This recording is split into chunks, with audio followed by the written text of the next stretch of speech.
श्री दुर्गाय नमः। अथ श्री दुर्गा सप्तशती आरंभ। यह दुर्गा सप्तशती मार्कंडेय पुराण के 78वें अध्याय से प्रारंभ होती है और 90वें अध्याय में समाप्त होती है। महर्षि कौष्टुकी ने महामुनि मार्कंडेय से संसार की उत्पत्ति तथा मनुओं के विषय में प्रश्न पूछा है। सो महामुनि मार्कंडेय जी ने 7 मनुओं के वर्णन के पश्चात 8वें मनु का वर्णन इस प्रकार किया है और कौष्टुकी ऋषि सुनते हैं। पहला अध्याय। मेधा ऋषि का राजा सूरत और समाधि को भगवती की महिमा वर्णन करते हुए मधुकैटभ के वध का प्रसंग सुनाना। जिस समय क्षीर सागर पर शेषनाग की सैया पर भगवान विष्णु के सो जाने के पश्चात मधुकैटभ का संहार करने के लिए कमल से उत्पन्न होने वाले ब्रह्मा ने जिनकी स्तुति की थी, उन्हीं महाकाली भगवती की वंदना करता हूँ, जो कि अपनी 10 भुजाओं में खड़ग, चक्र, गदा, बाण, धनुष, परिध और शूल, भुषंडी, मस्तक और शंख धारण किए हुए हैं, जिनके 3 विशाल नेत्र हैं, जो अपने तमाम अंगों में आभूषण धारण किए हुए हैं, जिनके 10 मुख और 10 पैर हैं, जिनका तमाम अंग नीलमणि के समान चमकता है। श्री मार्कंडेय जी ने कहा कि सावर्णी नामक सूर्य देव के पुत्र 8वें मनु कहाए हैं। मैं उनकी उत्पत्ति विस्तार पूर्वक सुनाता हूँ, सो अब तुम ध्यान से सुनो। वे रवि की छाया से उत्पन्न पुत्र महाभाग्यशाली सावर्णी आदि ज्योति की कृपा से मनवंतरों का स्वामी जिस प्रकार हुआ, सो ध्यान पूर्वक मन लगाकर सुनो। पहले स्वरोचिष मनवंतर में चैत्र वंश में उत्पन्न सूरत नाम का राजा था, जिसका समस्त भूलोक पर राज्य था। वह प्रजा का अपने पुत्रों की भांति धर्म पूर्वक पालन करता था। राजा सूरत की राजधानी कोला नगरी थी। उस समय अनेक राजा उनका अनिष्ट करने पर तुले हुए थे। दुष्टों को कठिन दंड देने के अभिप्राय से राजा सूरत का विध्वंसियों के साथ घोर युद्ध हुआ और उन सब के पास युद्ध की सामग्री न होते हुए भी राजा सूरत को पराजय का मुख देखना पड़ा। तत्पश्चात राजा सूरत लौटकर अपने नगर में आ गए और केवल अपने देश मात्र के ही स्वामी बनकर रह गए, परंतु वहां पर भी वे शत्रुओं द्वारा घेर लिए गए। अब तो नगर में भी वे विवश हो गए कि क्योंकि उनके ही दुष्ट मंत्रियों द्वारा दुर्बल राजा सूरत का कोष, सेना आदि धोखे से अपने अधिकार में कर लिए गए। इस प्रकार स्वामित्व छिन जाने पर राजा सूरत शिकार के बहाने से अकेले घोड़े पर सवार होकर सघन वन में जा पहुंचे। उसी वन में सर्वश्रेष्ठ श्री मेधा ऋषि का आश्रम अत्यंत शांत और रमणीक था। वहां अनेक प्रकार के पशु पक्षी, हरिण और ऋषि कुमारों के वातावरण से वह बहुत ही सुहावना नजर आता था। राजा सूरत के वहां पहुंचने पर मेधा ऋषि ने उनका बहुत कुछ सत्कार किया। मुनि द्वारा सत्कार पाकर राजा सूरत वहां आश्रम में कुछ दिन ठहर गए। एक दिन राजा सूरत को अपने देश के और राज्य का मोह आ गया और सोचने लगा कि जो नगर मेरे पूर्वजों द्वारा पालित था, वह आज मुझसे रहित हो गया। मैं नहीं जानता कि वे दुष्ट दुराचारी मेरे मंत्री आदि नौकर मेरी प्रजा के साथ कैसा व्यवहार करते होंगे, और ये भी नहीं मालूम कि सदैव मस्त और मतवाला रहने वाला मेरा हाथी, जो शूरवीर और प्रमुख था, आज शत्रुओं के वश में हो जाने पर कैसे रहता होगा। धन की प्राप्ति को जो लोग मेरे पीछे पीछे रहा करते थे, आज शत्रुओं के अधीन न जाने कैसे कैसे कष्ट पाते होंगे, और हमने अत्यंत कष्टों से जो धन एकत्रित किया था, उसे वे दुष्ट लोग नष्ट करते होंगे। इस प्रकार राजा सूरत अनेक बातें याद करते हुए चिंताओं के सागर में डूब रहे थे। एक दिन उन्होंने वहां मेधा ऋषि के आश्रम के निकट एक वेश्य को देखा, जो राजा की भांति ही शोक सागर में डूबा हुआ था। राजा सूरत ने उससे पूछा कि हे भाई, तुम कौन हो और यहाँ इस सघन वन में किस लिए आए हो? अपने शोक और चिंता का कारण बताओ, मैं सुनना चाहता हूँ। राजा के इस प्रकार प्रेम भरे वचन सुनकर वह वैश्य नम्रता पूर्वक बोला, हे राजन, मैं वणिक पुत्र हूँ और मेरा नाम समाधि है।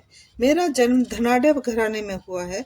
मेरे बेशुमार धन को देखकर धन के लोभी मेरे स्त्री पुत्रों ने मुझे निर्दयता पूर्वक घर से निकाल दिया है। अतः मैं अपने इष्ट मित्रों आदि से विहीन शोकातुर होकर निकल आया हूँ। इस समय वह सब कैसे होंगे, दुखी होंगे या सुखी होंगे, बस उन्हीं की चिंता में व्याकुल हूँ। समाधि वैश्य की यह बात सुनकर राजा सूरत बोले, हे समाधि, जिन धन के लोभी पुत्रों ने तुम्हें घर से निकाल दिया, आश्चर्य है कि फिर भी तुम्हारे चित्त में उनके प्रति इतना स्नेह बंधन क्यों है? समाधि बोला कि महाराज, आप सत्य कहते हैं, परंतु क्या करूं, 1000 प्रयत्न करने पर भी उनका ख्याल भुलाया नहीं जा सकता। जिन स्वजनों ने मेरे साथ कठोर व्यवहार किया, फिर भी मेरी आत्मा उनके लिए ही इतनी बेचैन है। मैं ये स्वयं भी नहीं समझता कि ऐसा क्यों हो रहा है। ऐसे दुष्ट और विरोधी गुण वाले उन दोषी बंधुओं की ओर मेरा मन क्यों खींचा जा रहा है।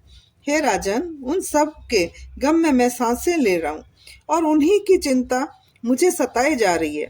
न जाने उन प्रेमहीन कुटुंबियों की ओर से मेरा मन क्यों कठोर नहीं होता। श्री मार्कंडे जी बोले कि इसके बाद राजा सूरत और समाधि नामक वेश्य दोनों साथ साथ मेधा मुनि की ओर सेवा में उपस्थित हुए और उनके साथ यथा योग्य न्यायानुकूल विनय पूर्वक बर्ताव करके बैठ गए। फिर मेधा मुनि को अपनी ओर आकर्षित करते हुए राजा सूरत ने कहा कि हे भगवान, मैं आपसे एक बात पूछना चाहता हूँ, उसे बताइए। इस समय मेरा चित्त अपने अधीन न होने के कारण यह बात मेरे मन को दुख देती है। जो राज्य मेरे हाथ से चला गया है, उसमें तथा उसके संपूर्ण अंगों में मेरी ममता क्यों बनी हुई है। हे मुनिश्रेष्ठ, यह जानते हुए भी कि अब वह मेरा नहीं है, अज्ञानी की भांति मुझे उसके लिए दुख होता है। ऐसा क्यों है। इधर यह वेश्य भी घर से अपमानित होकर आया है। इसके स्त्री पुत्रों ने और सेवकों और स्वजनों ने इसको छोड़ दिया है, तो भी यह उनके प्रति हार्दिक स्नेह रखता है। इस प्रकार हम दोनों अत्यंत दुखी हैं। जिसमें प्रत्यक्ष दोष देखा गया है, उस विषय के लिए भी हमारे मन में ममता पूर्वक आकर्षण बना हुआ है। हे महाभाग, समझदार होते हुए भी हम में जो विवेक रहित प्रत्यक्ष मूढ़ता दिखाई देती है, यह क्या है और क्यों है। ऋषि बोले, महाभाग, विषय मार्ग का ज्ञान सब जीवों को होता है, उसी प्रकार विषय भी सबके लिए अलग अलग है। कुछ प्राणी दिन में नहीं देखते, कुछ रात में नहीं देखते, और कुछ जीव ऐसे हैं जो दिन और रात में बराबर ही देखते हैं। केवल मनुष्य ही समझदार होते हैं, यह बात नहीं। पशु पक्षी तथा मृग आदि सभी प्राणी समझदार होते हैं और उनकी समझ भी एक दूसरे जैसी होती है। इसके अतिरिक्त अन्य बातें भी दोनों में समान ही होती है। इन पक्षियों को देखो, वे स्वयं भूखे होने पर भी मोहवश बच्चों की चोंच में कितने चाव से अन्न के दाने डाल रहे हैं। हे नरश्रेष्ठ, क्या तुम नहीं देखते कि ये मनुष्य समझदार होते हुए भी लोभवश अपने किए हुए उपकार का बदला पाने के लिए पुत्रों की अभिलाषा करते हैं।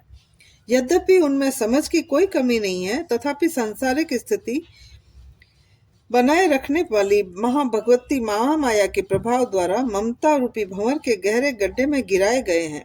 इसीलिए इसमें आश्चर्य नहीं करना चाहिए।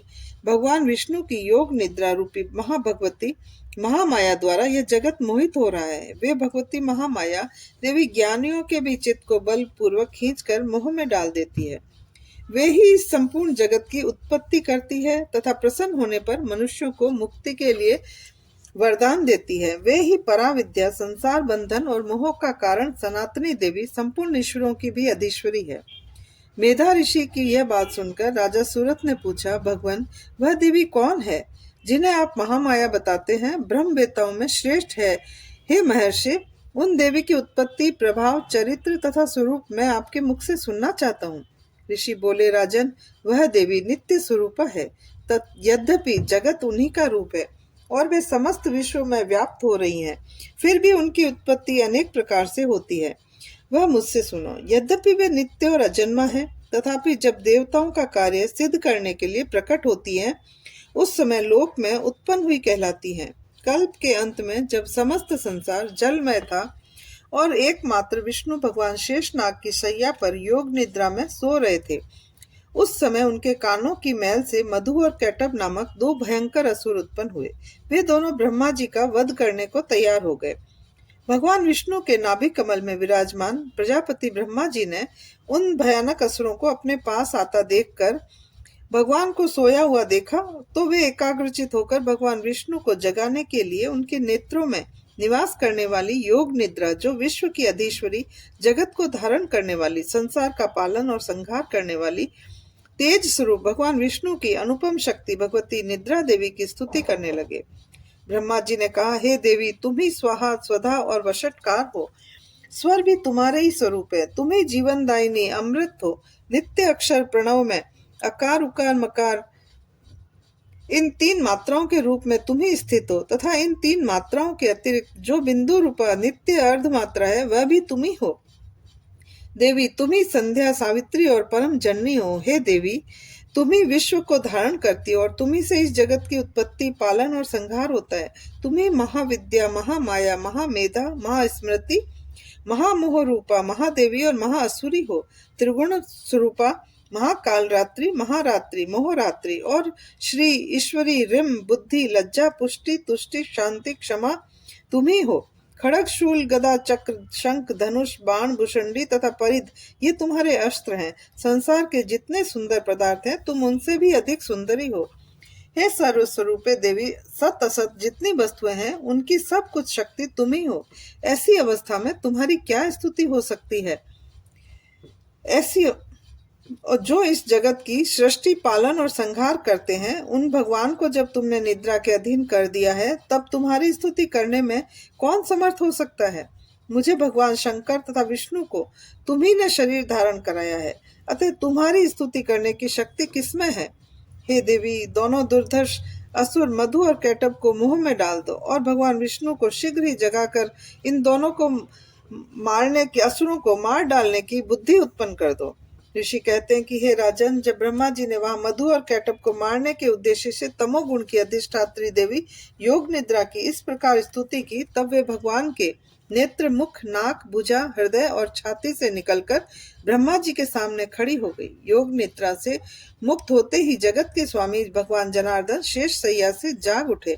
उठते ही प्रभु की दृष्टि मधु और कैटभ पर गई, जो कि अत्यंत बलवान और पराक्रमी थे और क्रोध से लाल आंखें किए ब्रह्मा जी को खा जाने का उद्योग कर रहे थे।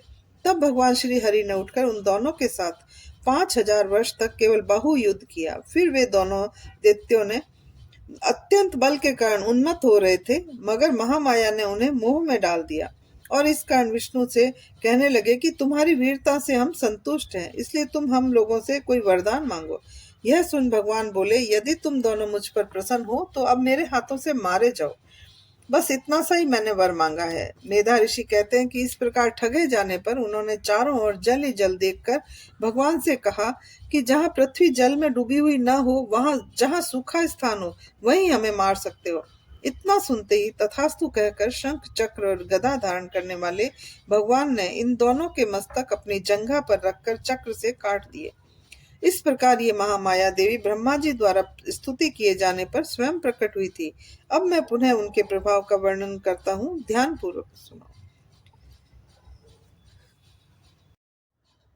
इस प्रकार मार्कंडे पुराण में सावर्णिक मनवंतर की कथा के अंतर्गत देवी महात्म्य में मधु कैटभ वध नामक पहला अध्याय संपूर्ण हुआ।